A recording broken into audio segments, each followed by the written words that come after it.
Thank you everyone for joining us today. We're joined by Janine Jones, Sophie Johannan, and Lisa Marsh, and Danielle Farage. Is that Farage. Farage, Danielle I Farage. always say garage with an F. Farage. Thank you all for joining us. We are talking today about communication in the workplace, in particular, communication rules, maybe unspoken rules that we all abide by, or unspoken kind of things that we're doing to manage how we're seen or perceived at work. So, some of the things that I wanted to kind of get started the conversation with is, what is your personal experience? How has this impacted you at work? Have you had an experience where you had to change your language, or think twice before interacting with someone? And what was your thoughts behind that decision? I think we should go in order. You think we Janine, should go Oh order? it's on man. you. Where I had to change my speech. Well, I think it's so when before we were live, we were talking about, changing your speech if you're talking to executives versus your colleagues. So I know in the past I've been coached to make sure I was very succinct in my language, Mhm. being careful with the ums and the likes. So more pointed, assertive messaging, perhaps, or language, Mhm. um, and very to the point. Um, yeah, I'd say that's the biggest Yeah. thing in business that I've experienced. Yeah, I would agree. I've had the same experience. I think my experience goes back further, though, as a child of immigrants. I watched my parents struggle through their careers because English was their second or third language. And, in the 70s and 80s, it was really tough at being in a community where you're single. You're the only one in the community for about 100 miles who looks like you, talks like you, Mhm. eats a certain type of cuisine, and so I was taught from a very early age to be very clear and to be very purposeful about my language, about the way I spoke, to be very succinct, and grammar is of utmost importance.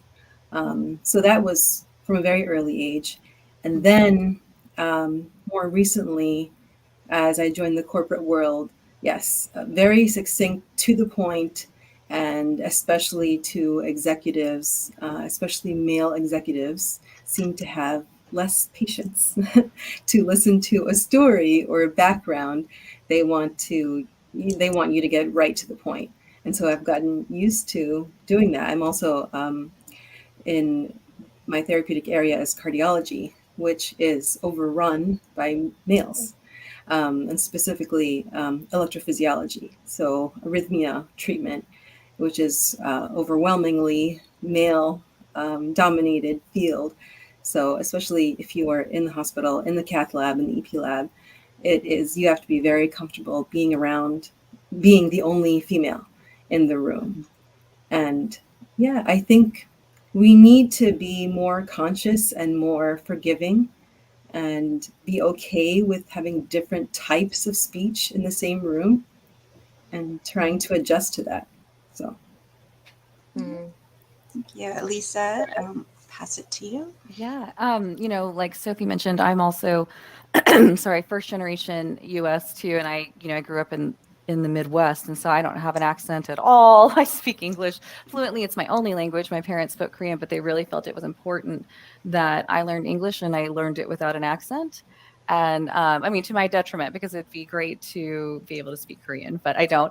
Again, too, with Sophie, and I think sometimes this is really with interactions with men, and whether they're in executive roles or not, I've felt rushed, like I needed to. So I'm always constantly like I can't pause to think about something. And it's like, and if you do that, it's as if you didn't know and you weren't prepared. And, and it may have been more, I'm not prepared for that question, but if I just had the time to think about what you were saying so that I can answer appropriately, but often I feel rushed. And so I think that has affected sometimes the way that I work or the way that I interact. And often, you know, and I do this with my kids and I do this myself too. And it's something that I need to work on, but I will lose track of what I want to say because someone's interrupting me or and then I'll end up interrupting because I want to make sure that I get my point across so that I don't lose out what we were talking about, because then they'll just go 90 miles an hour and go past it. And I need to,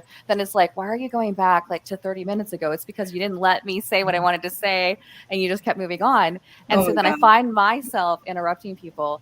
But I find it, this happened, and I find it odd because, like, it's okay, apparently, if men interrupt and get in their point. But the minute you do it, I mean, it's just like, it's a major issue and you get talked to about it later. And I'm like, well, are you doing that to my, our male counterparts who are doing the same exact thing, are getting praised for it because they interjected and said something. But when I do, it's inappropriate. And so I think I find that disappointing, one. And I guess as a personal experience story, I, also worked at one point in cardiology, and this very well-known cardiothoracic surgeon who literally cut me off because he apparently thought I was interrupting him and yelled at me in front of someone else and said, Oh, I am not done speaking. You don't listen. And I was shocked. wow. And so I just got up and left because clearly he wasn't going to be listening to me. So, I've had that happen with other males who I've worked with who were either in a position of power or authority, right? Like a PI that I worked with did the same thing. And I just got up and left because honestly, I don't feel that there would have been any fruitful conversation after that. Just, it's already just kind of blown up. But Mhm. again, I think all that to be said, I think women feel rushed, and then, you don't have the time to stop and think about how you want to respond to something. And that's unfortunate. Oh my gosh, Lisa, you just read my mind and pulled pieces of my heart out. I'm done. I'm done here. Bye. We are just joined by Michele, so I'll introduce Michele really quickly. Michele is a recruiter, and she runs into this kind of issue all the time, so I'm really happy to have her input. Michele, we're just going around and kind of giving our personal perspective or how these kind of unspoken rules have impacted us at work. So we'll move on to Danielle, and then we'll come to you, Michele. Hi, Danielle. Hi, thank you for having me. This is really interesting. It's not something that I've personally explored all that much because I have not worked very much in the corporate space. I've mostly worked in startups. And the beautiful thing about that is, yes, of course, you're always trying to survive another day. But at the same time, innovation is valued. And when you hire for a startup, you hire not for necessarily for skill or to fit a puzzle piece right into the overall puzzle, but you hire for someone's unique insight and ability and skills and what they bring to the table. Mhm. And for me, when I was in a toxic work environment in 2020, graduating college, and when I realized that I was no longer being valued and that my boss wanted to silence me, I said, you know what? Actually, my voice is valuable and it's one that should be listened to, and I deserve to be valued and seen and heard. And I want to feel fulfilled by work, and I'm not feeling that way, any of those things. So I decided it was time for me to leave and make a jump, and that's what I did. And I think oftentimes we're so used to compromising for the benefit or for someone else's, just to be in line. And I'm not one to fall in line. I've always been a black sheep. So, you know, I think a lot of what all of you have said has really resonated in different ways for me. But overall, I think the general rule for me is like, I saw that corporate was one way and I went the other and I never looked back. I love that you said that because sometimes I feel like we always feel like we need to be that TED Talk person, right? Who has that elevator pitch ready to go. We're always put together and have the right things to say at the right moment. And we're not. And that's okay. And it's okay to be human. So I love that you mentioned that because Yeah. I feel that stress of It's always having just, to be ready. yeah, it's just about showing up. And honestly, like what Sophie said, and not to take that into the conversation too much, but when you're or actually it was what Lisa said about being interrupted. When people are There's a difference between listening and listening to understand. Yeah. And when people are trying to understand you, they won't interrupt. Mhm. And there's like such a big difference between the two. And I'm sure we can go into it a little bit more. But the way that I show up is I show up with the intention of listening to other people because I believe truly that every single person on this earth has something valuable to give, and that will make us better as a society at large. And You so are I such a always say genius. And we just clone you Stop all it. over the world. Yeah, listening to understand versus listening to respond, right? Hmm. 100%. or just listening for the sake of listening because you're being told to listen. Right. Yeah. I Anyway, love that. Michele, welcome. Thanks. No, and I hear that so much because ironically I hear the listening comment because I am a recruiter. I do a lot of tech recruitment, and a huge issue for me is not getting listened to. I find that I do things like I keep a running tally of how many times I have to say, as I said a moment ago, in my conversations, and if I get to 4, then it's going to be a hard no for that individual. But you would be surprised how often I get to 4 with that. And it is, there is something about a woman's voice, especially in, I think, technology, that we're expected to be fluffy. We're expected to agree quickly. And when we don't, and I am many things in this world, but fluffy is definitely not a descriptor. Um, so when I come in and I literally say things like, I'm going to call bullshit on all of this. In a meeting, they're like, oh, they did not expect that from the female in the room. And I think that you have to find ways to find your voice as a woman that we shouldn't have to. There are Mhm. tricks and tips and that sort of thing that I've had handed down to me from women that came before me that I try to hand off to other people. But I see every day women who get railroaded in this industry and in others that they might as well have not spoken. And I think that that is excruciating for me. I think the bigger issue though that I see and what I on a positive what I get to do is I work a lot with my employers because I make it a point. I don't work with jerks. So every employer I work with definitely has the same, philosophy of if they don't want to listen to me, then they don't get to work there. Um, so, but we work a lot in terms of interviewing because one of the things that is very difficult in any business relationship and especially in the hiring process is that we have taught women to always qualify ourselves. So we don't make very directive statements. We don't say, I believe this, or this is right and that is wrong. We tend to say, I just think, well, maybe. Mhm. I mean, women also tend to speak much more in the first person plural. We did this, my team did that, as opposed to saying, I did this, I owned that. And those types of languages, what happens is in an interview situation, even people who are trying to be enlightened and are trying to hire women become like, well, they just weren't very confident. Incorrect. We have taught them to speak differently about themselves. So Mhm. you don't get to say, they're not as good of a Java developer because they said a lot of had verbal pauses because they qualified their sentences with just only maybes, ifs, etc. All of those things are cultural things that we have ingrained with them, and now we don't get to beat them up for it. And so those are the things that I probably more often in my work kind of work to dismantle is the how do we get women a seat at the table? Well, first of all, we remind people that everybody talks differently. And I think the other thing, to your point, Danielle, about the about listening to listen, one of the other things we know is that women who are assertive are bitches. And so we have been taught by organizations and society that you can't come in and say, hey, you got to do this, you do that.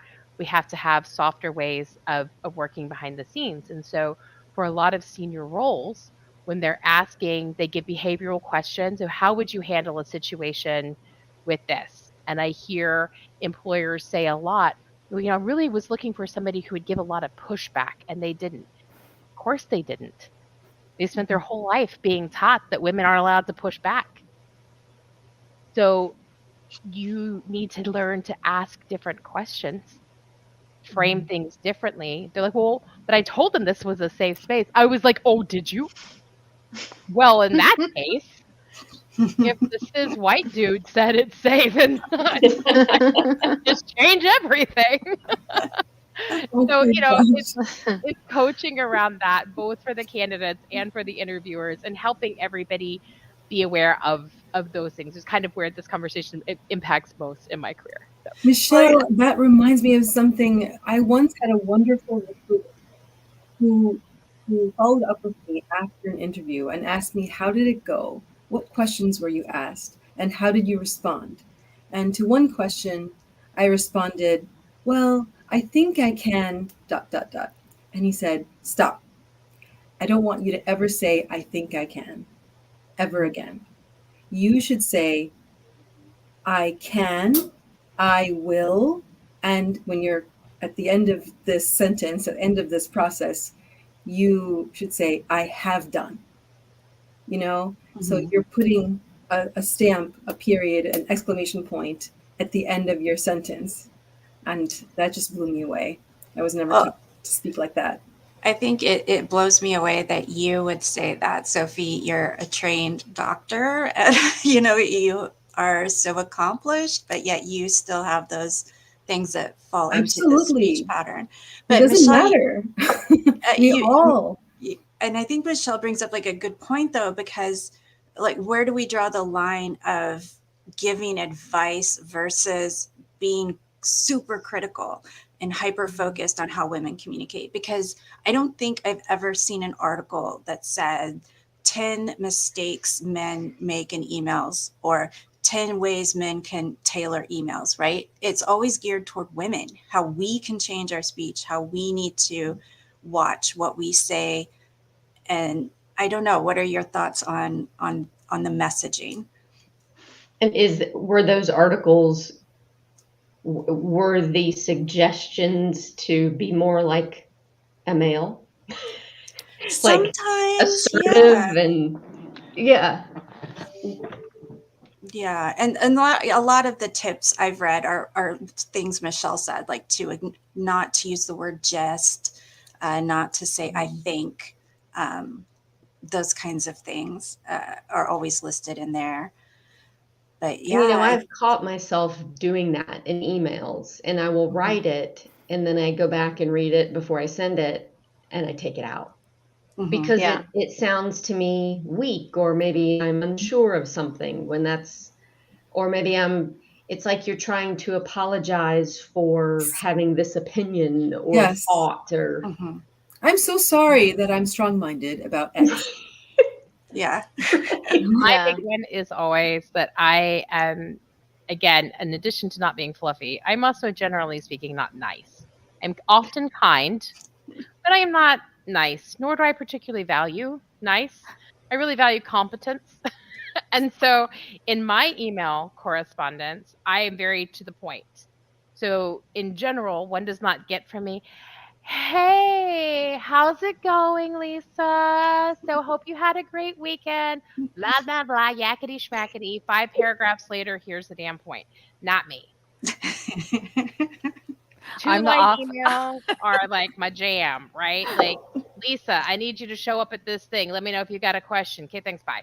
Like, Yeah. doesn't mean I don't like you. Just means we all have stuff to do other than read this email. And I'm different. I usually am to the point, and so I try to start off like, so when I'm emailing, like at work, I'll be emailing someone and hey, I need you to do this, but I always like I'll erase it and I'll be like, oh, you know what, I didn't say good morning or I hope you're doing well, and then get into my point and then end with a thank you. I think I've heard it called the sandwich, right? Like you'll Yes. start with something, a good point, go to what you really wanted to talk about, and end with something good. So I always have to do that because sometimes I feel like I'm too direct and I don't even say good morning, and I'm like, okay, let's get at it. Like when we get to the meetings, I'm not the one to say, like if I'm leading it, I'm not like, oh, good morning, good afternoon. I hope you all are doing well. Let's talk about what we did. I'm just like, okay, on to the agenda. So I'm a little bit Yeah. opposite. I feel like I need to work on that more because, and it's not that it's wrong or bad. I just felt like that was something for me that well, you know what? Actually, someone had a comment like, you never say hello first. You always just go straight to the point. So it had an effect on me to the point where I try to do that more often. Well, I think I see, I said, I think it's cultural in right because I work with a group in Serbia, fantastic people, and they have taught me to slow down.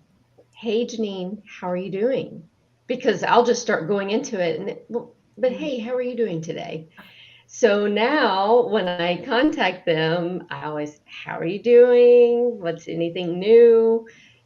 Because I'm like you, Lisa and Michele, I want to get right to the point. We're working here. Let's not have any fluff. Let's get to it.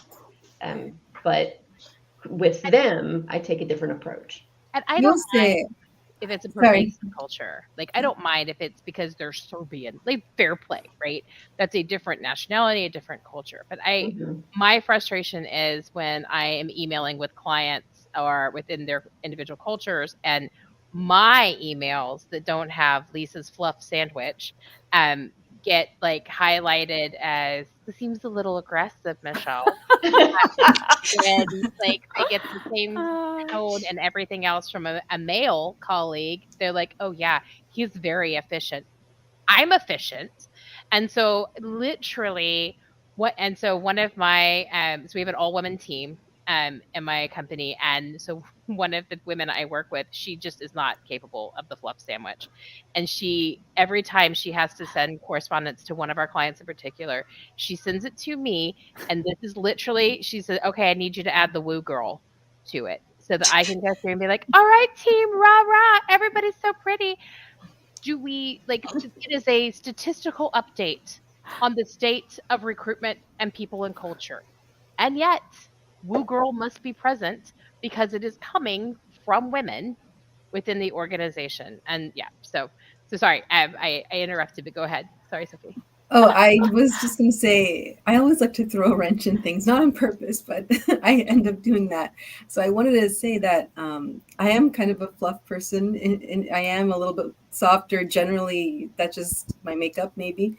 And so I naturally do ask people how they're doing, and I remember details about their kids and things like that. And so recently, I've actually had a few male executives at my company appreciate that and start to change the way they started team meetings to open up with a greeting and to actually reach out and connect with people on a little bit more personal level rather than getting right to the meat of the matter.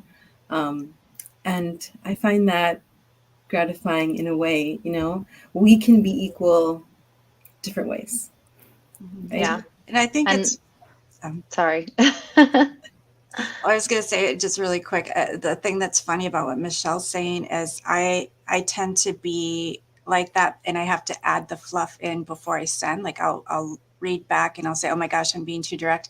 And the only time I've ever had a complaint, it was a male colleague that said I was being too abrasive in an email when I was just asking him to do a task. So Danielle, sorry, I didn't interrupt. Yeah. No, all good. I think what resonates with me is sort of thinking about the future of like how we do things. And personally, I'm always one to, like I said, you work in startups, you work with enough people to realize that you are enough, the way that you are.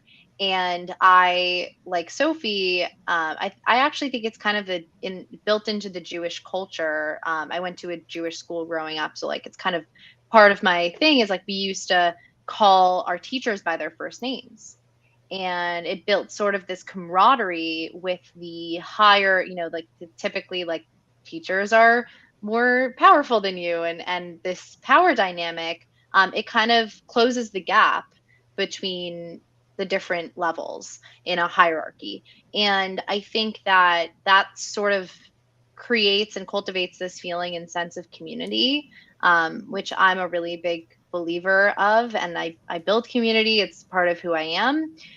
So I think that just generally in combination with how I grew up and as a Jew and in the Jewish culture in New York, the most Jewish place outside of Israel, and also uh, just I've learned to show up as myself because in just practicing mindfulness, and I've been working with a mindset coach for about a year now, realizing and practicing confidence that like you were hired to be yourself. Like no one hires you just for your skills unless they, are trying to find maybe a truck driver. But like at the same time, that person, still brings heart with them. Like there's no separation. And then the other thing I want to say is like when I think this pandemic is people are referring to this era in different ways, right? It's like the great awakening, the great reshuffle, the great rehire, like all these the resignation.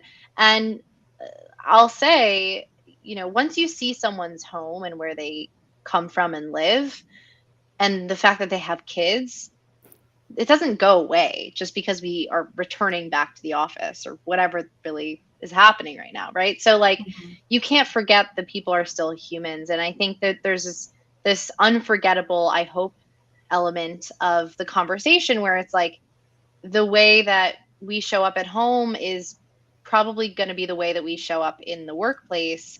And maybe we start to incorporate some of that same, like we ask our kids how they're doing, maybe we also ask our colleagues and people who work with us and who we spend a lot of our time with the same questions. And it also, like, it's not how are you doing, it's how are you.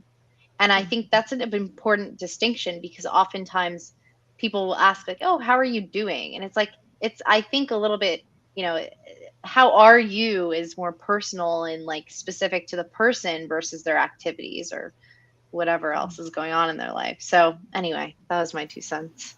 I really Genius. like that. You had a lot of really good points, but one of the ones I did want to kind of talk about is that leveling of organizations. And I think it's really important for innovation to have that level, right? Because you want to hear from all layers within the organization. Everyone has something to contribute, not just the people at the top. So I really think that's important to have that kind of atmosphere. And so recently I was in a training at work.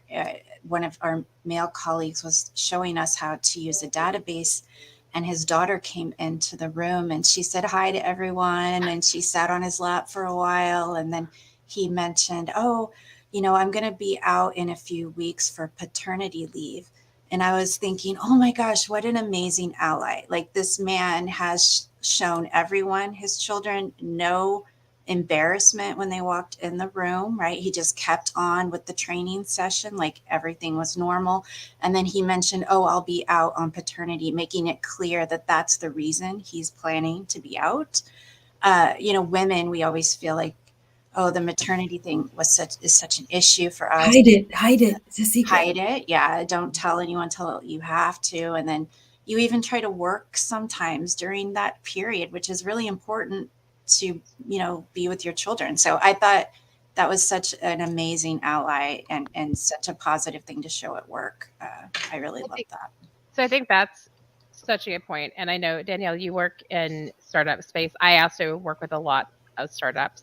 And I think that a big part of startup culture that can be tricky, especially for women who tend to shoulder a higher percentage of caregiving, is that startups will eat your life if you let them. Like, they have no boundaries. They have no, like, they will just throw everything on you, as long as you'll let them. And so one of the things that I coach a lot with my for my clients is that it's super important for everybody in a leadership role, but especially the males in a leadership role, to have time blocked out on their calendar for dropping their kids off or picking their kids up from school, that they are visible in terms of setting boundaries around family, because modeling those behaviors, exactly what you're saying, signals this is an ally, this is a safe place for me to have those same boundaries and those same needs for myself. And Mhm. I razz the CEO of one of the startups that I work with, because like he and I will be like 9 o'clock at night, totally no boundaries, very unhealthy working situation, right? Like on a phone call, what have you. We had one the other a couple weeks ago that started at 6 p.m. on Sunday night and went to 9:30 because it was the only time we had had all week, right? Sucks, but we're like, we're super stealthy about it when we do those things. So we make sure like our Slack shows that we're still not there, and like we don't send emails to anybody but each other after hours.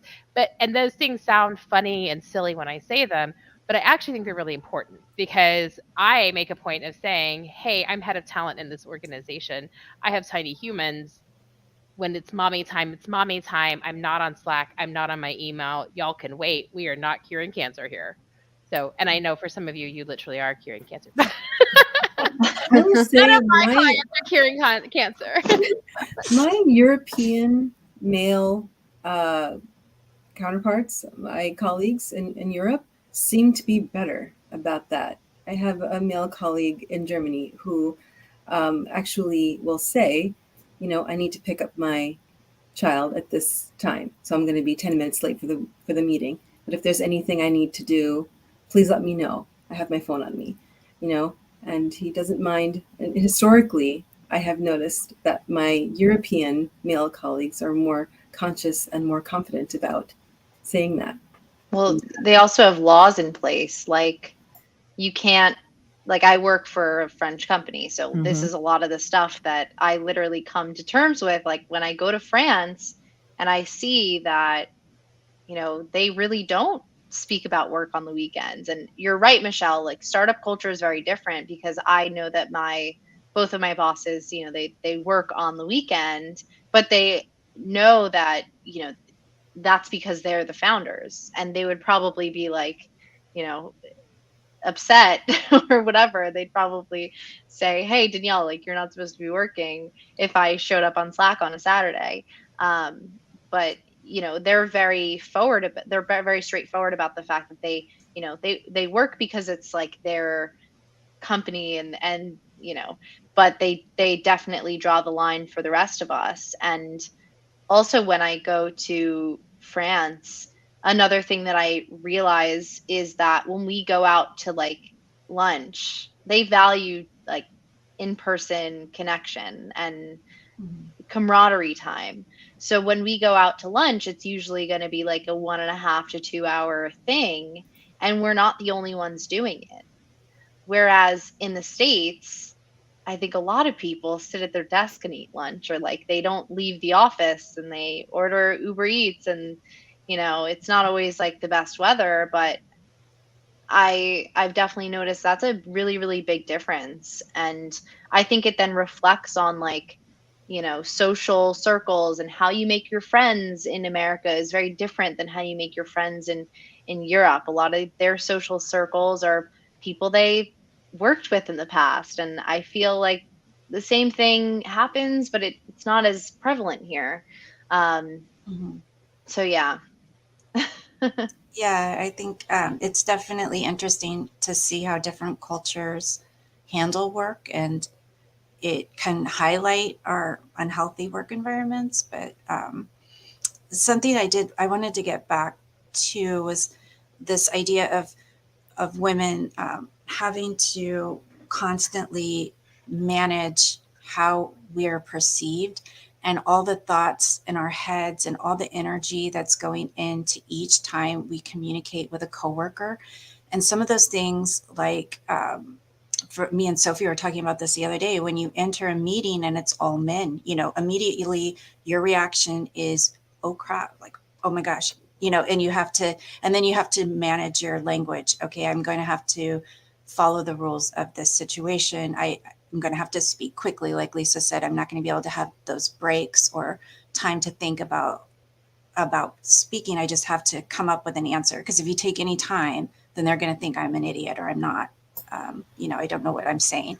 Or they won't even let you speak. Or they won't even let you speak. And then you have to also, when you're talking with coworkers, you're thinking, oh my gosh, I hope I didn't sound flirtatious when I said that. It's just like silly things that men generally never have to think about, and how much energy we have to put into that. And does that hold us back? That energy could be put into advancing our careers or doing something else. I don't know. Are there any thoughts on that? Like constant Oh my God. monitoring? If I didn't have to constantly monitor myself, if that was like not a thing that was taking up bandwidth, like I think at this point we would have like cured cancer, right? Like there's so Definitely. much in terms of constantly second guessing yourself in every way, right? Like, so when I started my journey as a mom, my plan was, so my husband is British, and so he was like, right, so you're going to take 12 months with home with the kid. I was like, brother, that is not about to happen, not in this country. And he was like, no, no, no, it'll be great. Wait and see. And so we started on that path, and he was like, why are you not in like all the mom groups? I'm like, friend, there are no mom groups. It's called daycare. People work here. That's not a thing. And it was super lonely and super judgy. Mm-hmm. And like, I think obviously I was hormonal, but like it was like people, I had a delivery, like an Amazon driver or something, say something like, oh, you're here, like, are you not working? I was like, no, I'm a stay-at-home mom. And he was like, oh, it must be nice. And I was like, I just started sobbing, like the judgment of that. And then when I went back to work, it's the other way, right? Like, oh, so you let other people have raise your children. That's the kind of mom you are. And so, like, as women, we're damned if we do and damned if we don't. Right. And we already have that guilt Yeah. inside of us, in the back of our minds and our hearts, about our children, being away from our children. And then when we're with our children, we have the guilt about being away from our work and not putting 110% into that project. So we already have that. And then to layer somebody else's judgment on top of that, it can be paralyzing. It is. And I think that, we get so spun up in that. And one of the things that is really tricky for those of us who are here now and in positions of some semblance of power, one way or the other, is how do we help other women stop having to do that? How do we create safe spaces? How do we make change so that it is easier for the next generation? Yes, but also so that we can continue to make progress now. And that's really tricky. And so it's things like when you have the attention of the room full of men who are all, engineers, um, doing things, that you can stand up and say, hey guys, not everybody was raised with the same expectations around communication you were. Hey, here's the thought. And so, it is amazing to me. I think that we talk a lot. So a lot of my clients have implicit bias training is a big thing. And I consistently find that implicit bias is always in the minds of people, the problem of the collective. So people have implicit bias. They do not. So they're quick to say, there is so much implicit bias in hiring. It's so good we have these worksheets and these classes. Yay. At no point does it occur to them that in hiring means them. Like, actually, you, dude. Problem, right there, coming at me live. And so it's not until you have like a really specific example that like when we have feedback on a female engineer where they say she just didn't seem very confident in her answers, where I can turn around and be like, well, no, because she was raised as a woman in American culture, so that sucks for her, but how about you stop being a jerk about it with your and so, but it takes that kind of a mirror, and it's such a challenge. And it is a challenge as women because we don't want to victim blame, right? We don't want to tell other women, you have to stop doing this because society has told you you have to. At Mhm. the same time, there's a practical reality that is, if you know, right now we're having to make our own way into the room. We're still having to fight for representation. We're still having to fight to be heard. And so there is an element that sometimes adopting some of the mannerisms of your enemy is how you get to where you want to be, right? And I'm not sure where that line is, and I'm always very mindful of it. I think it's difficult and it's tricky for all of us. It's the can't beat 'em, so join 'em phenomenon. No interest Well, in joining. well, that's a really good point, Michelle, because that's where I find the trickiness is the line, right? Because, someone that, for example, has vocal fry, that doesn't necessarily mean they're not an expert on what they're speaking.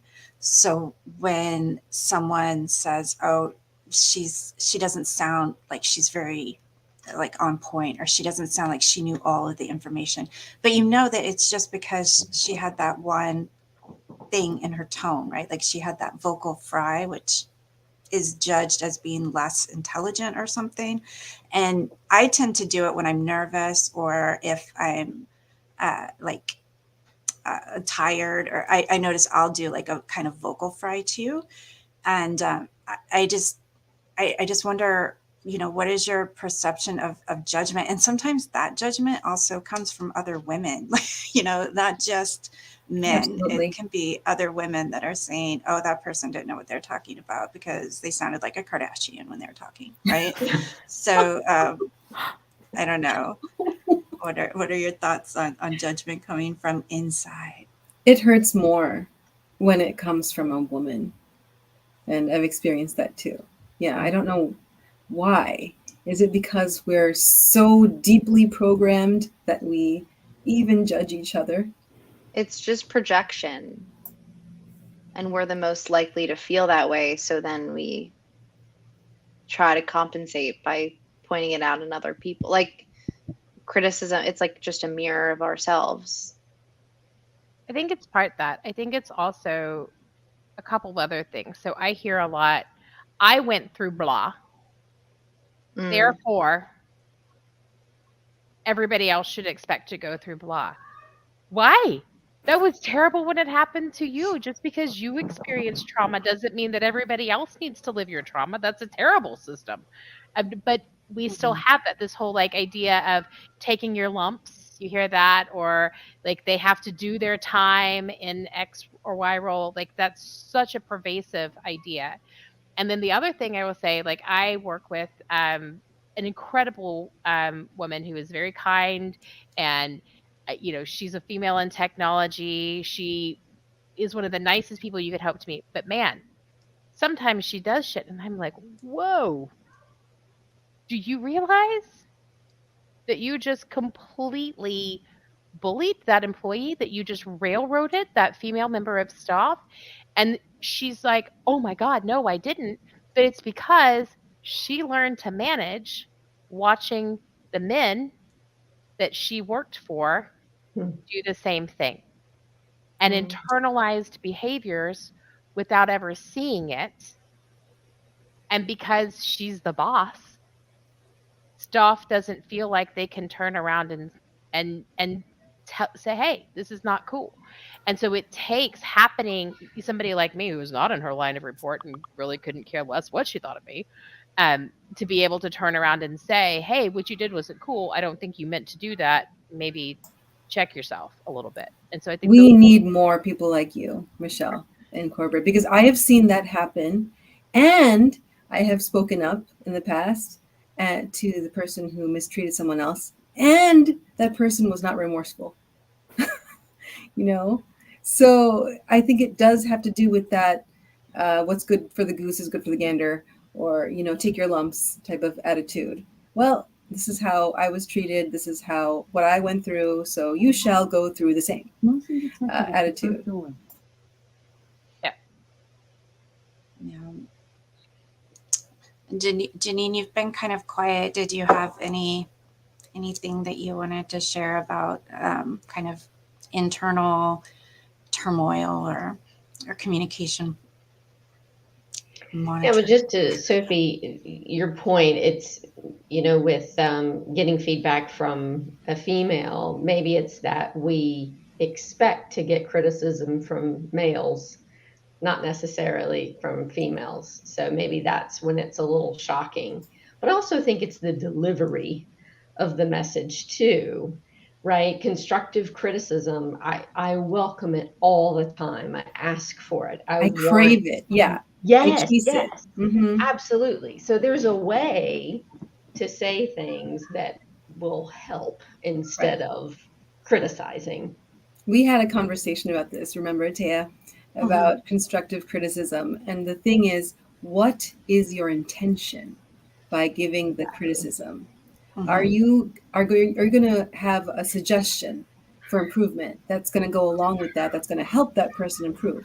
Or are you just, spouting criticisms for the sake of spouting, right? Yeah. Exactly. And I think going along with that, so many of the feedback models that management have been raised with are very masculine models, right? The shit sandwich. Gee, your hair looks great today. Also, you completely screwed up the following 15 things. But did I mention how nice your shirt is? Like that model is a terrible model, but we haven't done enough to retrain people and call those out and create more inclusive models of feedback that speak to exactly what you're talking about. What is first step one? Define your intent. If your intent is to complain about something you didn't like, that's not feedback, that's lodging a complaint. Mhm. Call that duck a duck, right? And then after that, if you know what you want, and then after that, it needs to be timely, etc. And there needs to be better models of those things, I think. Michelle, I would love to hear 15 things from you that I did wrong with a dash line next to each of the 15 things with a suggestion for how I can fix it. Seriously, that makes all the difference, right? Agreed. But only if there's something you can do to fix it. My experience of feedback, so I often get the criticism that I am not good at accepting feedback. And my experience is that I love feedback. If I screw up, I want to know how and what I can do to make it better. What I am not going to do is hear criticism and then just say, "Oh, gee, thanks for telling me you didn't like that." I'm going to have Mhm. questions. Was it just this time I did that? Were there other times? I thought I was communicating this.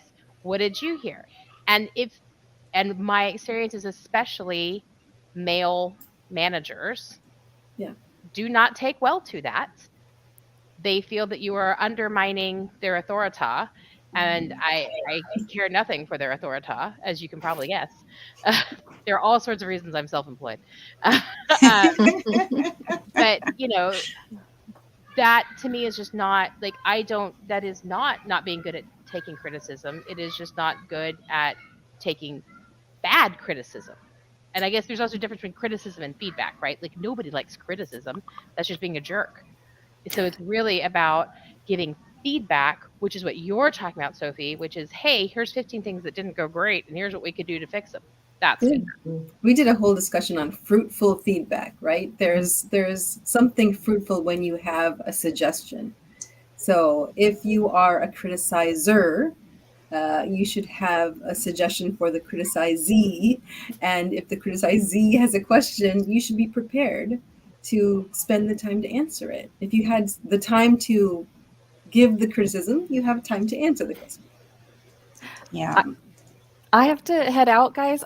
This has been great. I think I love when, women get together and are able to freely talk about what's going on at work and how we can support one another. So it's been great to be a part of this. I'm so sorry. I have a hard stop. So I do have to leave. Actually, I need to stop apologizing for things I need to do. So see, Yes. I'm learning already, guys. So thank you so much. It was good to see you all. Nice to meet a few of you. Thank you. Nice to meet You as you. well. Thank you. Bye. Bye. Well, yeah, we should probably start wrapping it up, but I think we did cover quite a few interesting topics. I did want to talk about more of like pronoun usage in the workspace and how that has evolved, and especially getting Danielle's perspective as a younger person in the workforce. How do you see the pronouns, and or do you see the pushback? I think the older generation, we see a lot of pushback, and I don't know if it's because of the generational change, or what are your thoughts, Danielle? I mean, I think um, overall, I'm seeing the same pushback that you are, but generally, I'm also just seeing a general perspective of my generation as being too needy, and wanting too many things and wanting everything to be a certain way and not accepting it if it's not. When in reality, it's kind of just like, well, yeah, pronouns are PC, and like pronouns, yeah, sure they're PC, but like also they do X and Y, and like not really like having the patience for the explanation, or the not even an expl like who needs an explanation, like an understanding. Yeah. Yeah, I think, I mean, from my perspective, from the older perspective, I myself had to look up the usage and the meaning behind they them pronouns, because I just didn't know.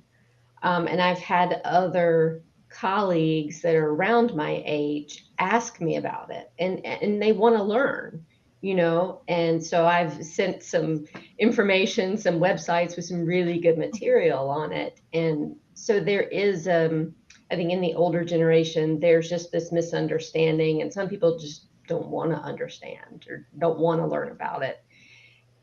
At the same time, one of my colleagues didn't know where to go to learn about it. I know, like, one of my parents says, that makes no sense to me. Why do I need to honor that? And so it's tough. It's tough. Just accept it. If someone wants to be called they, then you call them they. I Yeah, think it's the and same as a name. You know, Yeah. Yeah. if Absolutely. I mispronounce your name, you should correct me. Hmm. If I misspeak your pronoun, you should correct me.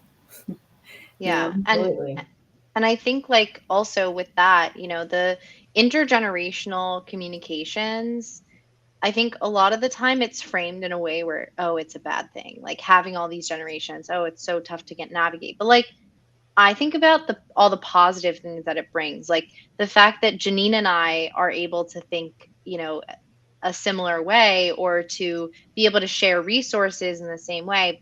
Take the technology example, for a minute. So like my mom, the first when she doesn't know how to do something on her phone, she like wants to call me and be like, "Hey, Danny, how do I do this?" And I'm like, "Well, Google it." Like, or like go to YouTube. Like, why do I need to sit down and like explain this to you? Like someone else does that full time and makes money on YouTube to do these explainer videos. So like why would I be the right person to do this, right? So like that. Then you have it like coupled with like, if I need to do something hard, or I need to know how to respond to something, I will go ask my mom, because she has so many years of experience, and she's dealt with so many different types of people and behaviors and situations, that if you put the two of us together, we're actually a really good team. And I think often like that just doesn't happen by the nature of these hierarchical systems and structures. And I think it could, and it could make us a lot stronger in the end. And I think that, you know, just the end of the conversation right before this question was about how systems have been built like not conducive to the ways that we naturally want to work and live, and that if we just got a little bit more humanistic and peeled back the layers and complications, we would actually find that we have a lot more in common. We just need to find the right way to facilitate that and understand and learn about each other. And that might Well, sound really optimistic, but I think that's the future. no, well said. Each generation has something wonderful to contribute to the whatever it is, projects, conversations, etc. Mhm. I have found myself recently thirsting for the millennial perspective because I'm just so, I'm stuck in my generation, and I want to know. I want to know what you know. What is your experience right now in the world? What is your opinion on this? I wish more people would reach out instead of assuming, oh, Danielle, you're a millennial, you don't know what you're talking about. you know I've talked about this in mentorship, that mentorship is actually a two-way street. And if you do it right, you're learning more than a technical item. And the mentor is learning as well as the mentee. And they're not only learning something technical, but they're learning to a new perspective. They're learning to think like someone else. They're learning to see like someone else. They're learning to hear like someone else, right? Mhm. So it's enriching on both sides. We should partner people like Danielle and her mom together. I think that would be fantastic. What Totally. My co-chair of our ERG, she's younger than me, and I love it because she has a completely different perspective. And so we're not like mom daughter, but we do have we mesh. It's a beautiful thing. Yeah. I think it's so interesting. So as I advise people, a lot of the people that come to me right now are people from like the boomer generation, like I need help, etc. And one of the things that they're finding is because you made a comment about like Janine that I crave millennial. Well, I mean, I am either geriatric millennial or a Gen Xer, depending on how you look at it, right? So, and that's a big shift. Millennial, we're the decision makers. We're the hiring managers. We're the recruiters. We're the VPs of people and culture. So, welcome to the brave new world, right? And Gen Z, they are like poor Danielle. They get entitled is the one I hear most of the time. Oh my God, they're so entitled, lazy, etc. But I think that there are already major shifts in terms of hiring and standards and what is and is not acceptable in those practices and in behavior once you're in an organization that is something that people who grew up at a different time and who built their careers at a different time, some of them are really struggling with the use of social media everywhere. I have clients every day who are like, I have no interest in having like the fact that I like dogs on my LinkedIn profile. I'm like, well, brother, I don't know what to tell you. I'm telling you that as a recruiter, I am more likely to put forward somebody who has personal information on their LinkedIn than somebody who is a just the facts person every single time. And it's not just me, like that's a statistical thing that is true.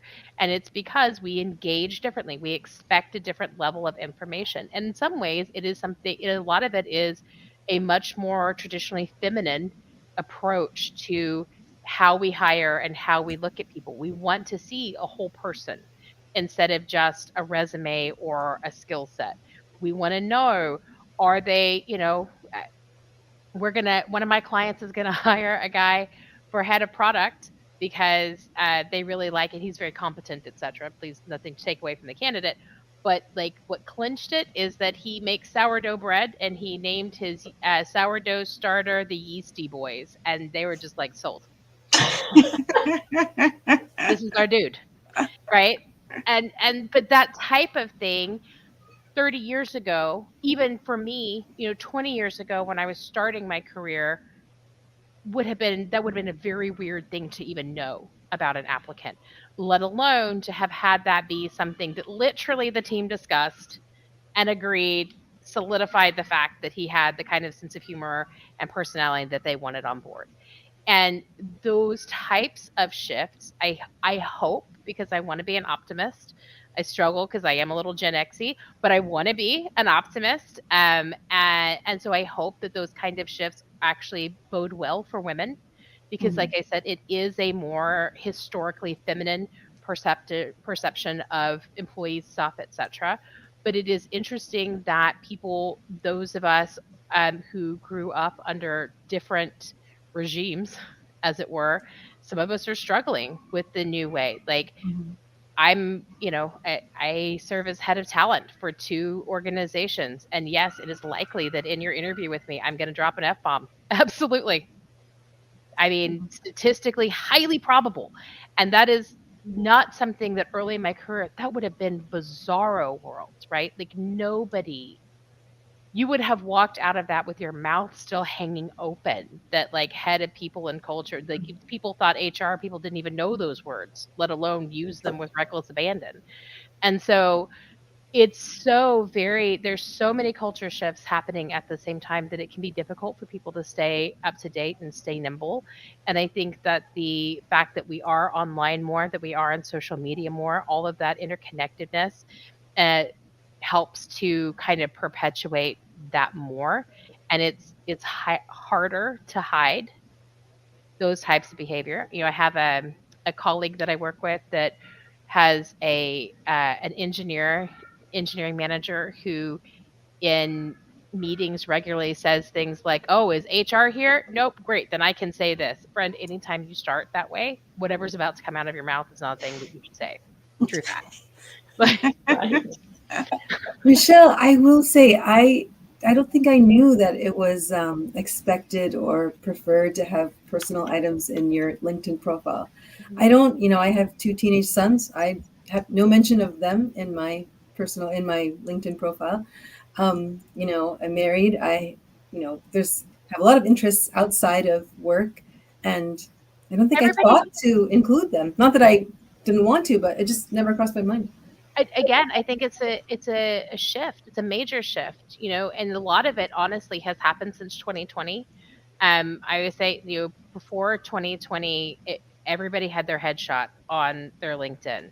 Now, if you have a headshot, that's very dated, and it says something about being a little out of touch with the I market. didn't know that either. And it's particularly problematic for older candidates because our bias around age is that younger candidates are lazy and dumb and don't know anything about business. Am I right, Danielle? You hear that? Yep. And that older candidates are out of touch and don't know anything about technology or current trends. And so if you are an older candidate and you have a corporate headshot on your LinkedIn because, 3 years ago, that was the done thing.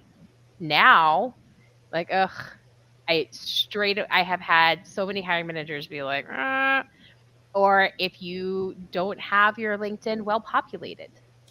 These days, again, like, I mean, I'm old, right? Like, I was a beta tester for LinkedIn.